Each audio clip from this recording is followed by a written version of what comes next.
എന്ന film division ഹ്രസ്വചിത്രം മാഞ്ചസ്റ്ററിലെ കലാകാരികൾ നിങ്ങളുടെ മുമ്പിലായി അവതരിപ്പിക്കുന്നു. മരം ഒരു വരം. രാമൻകുട്ടി ഒരു കൃഷിക്കാരനായിരുന്നു. അവിവാഹിതനായ രാമൻകുട്ടി സ്വന്തം മക്കളെക്കാളേറെ മരങ്ങളെ സ്നേഹിച്ചു. പെട്ടെന്നാണ് വഴിയരികിൽ രാമൻകുട്ടിയെ കാഴ്ച കണ്ടത്. ഒരു ജാതി മരം ഉണങ്ങിക്കരിഞ്ഞു നിൽക്കുന്നു. രാമൻകുട്ടി പിന്നെ ഒട്ടും ആലോചിച്ചില്ല. മരങ്ങൾക്ക് ഫാക്ടംബോസ് 2020 സെപ്റ്റംബർ 16 നൽകി. മരങ്ങൾ തഴച്ചു വളർന്നു. രാമൻകുട്ടിക്ക് സന്തോഷമായി. സന്തോഷം വന്നാലും സന്താപം വന്നാലും മരത്തിനു ചുറ്റും അട്ടപ്പാടി നൃത്തമാടുക രാമൻകുട്ടിയുടെ മാസ്റ്റർ പീസ് ആയിരുന്നു.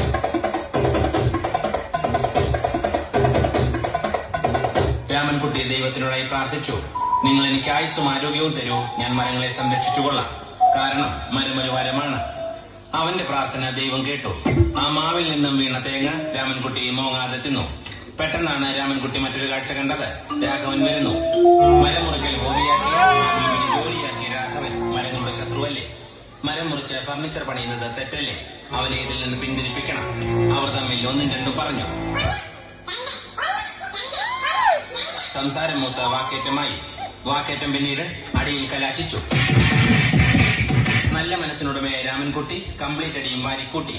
ഒടുവിൽ രാമൻകുട്ടി സർവ്വധൈര്യവും സംഭരിച്ച് ക്ഷോഭത്തോടെ രാഘവനോടായി അലറി, എന്നെ ഒന്നും ചെയ്യല്ലേ പൊന്നെണ്ണ.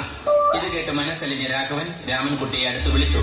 കൈവാക്കിന് കിട്ടിയ രാമൻകുട്ടിയെ രാഘവൻ ഒട്ടിറൊട്ടിയാക്കി മരത്തിലൊട്ടിച്ചു. ഇന്നത്തെ പണി കഴിഞ്ഞു. രാഘവൻ സംതൃപ്തിയോടെ മടങ്ങി. തനിക്ക് തല്ലുകൊണ്ടാലും മരത്തെ രക്ഷിക്കാൻ കഴിഞ്ഞ സന്തോഷത്തിൽ രാമൻകുട്ടി മരത്തെ കെട്ടിപ്പിടിച്ച് പൊട്ടി പൊട്ടി കരഞ്ഞു. കാരണം മരം ഒരു വരമാണ്. അപ്പോൾ ഇതൊന്നും അറിയാതെ അതുവഴി വന്ന വഴിപോക്കൻ തെറ്റിദ്ധരിച്ച് രാമൻകുട്ടിയെ നോക്കി പറഞ്ഞു, മരത്തെ പോലും വെറുതെ വിടില്ല, നിനക്കുമില്ലേടാ അമ്മയും പെങ്ങന്മാരും. രാമൻകുട്ടിക്ക് ഒന്നും മനസ്സിലായില്ല. പക്ഷേ മരത്തിനെ എല്ലാം മനസ്സിലാവുന്നുണ്ടായിരുന്നു. മരം നാണം കൊണ്ട് ചില്ലകൾ താഴ്ത്തി. രാമൻകുട്ടി സ്വയം പറഞ്ഞു, മരം ഒരു വരമാണ്. മരത്തെ രക്ഷിക്കാൻ കഴിഞ്ഞ സന്തോഷത്തിൽ രാമൻകുട്ടി മരച്ചുവട്ടിലിരുന്ന് ഉറങ്ങിപ്പോയി. പെട്ടെന്നാണ് അത് സംഭവിച്ചത്. പ്രകൃതി അതിന്റെ തനിക്കുണം കാണിക്കാൻ തുടങ്ങി. കാറും കോളും വന്നു. കാറ്റാഞ്ഞ് വീശി. രാമൻകുട്ടി കുപ്പി തുറന്ന് 2 വീശി. പ്രകൃതി വിട്ടുകൊടുത്തില്ല. മരത്തെ ആട്ടി ഉലച്ചു. കുപ്പിയും വിട്ടുകൊടുത്തില്ല. രാമൻകുട്ടിയെ ആട്ടി ഉലച്ചു. രാമൻകുട്ടി ദൈവത്തിനോടായി പറഞ്ഞു, മരം ഒരു വരമാണ്, എന്റെ മരത്തെ ഒന്നും ചെയ്യരുത്.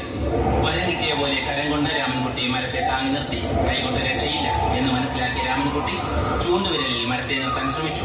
ചൂണ്ടുവിരൽ വളഞ്ഞ് ചൂണ്ട പോലെയായി. മീൻ പിടിക്കാൻ കൊള്ളാം. അവസാനം സംഭവിക്കേണ്ടത് തന്നെ സംഭവിച്ചു. മരം മുകളിലും രാമൻകുട്ടി അടിയിലും. അന്ത്യശ്വാസം വലിക്കുന്നതിനു മുമ്പ് രാമൻകുട്ടി ഒറ്റ ശ്വാസത്തിൽ ജനങ്ങളോടായി പറഞ്ഞു,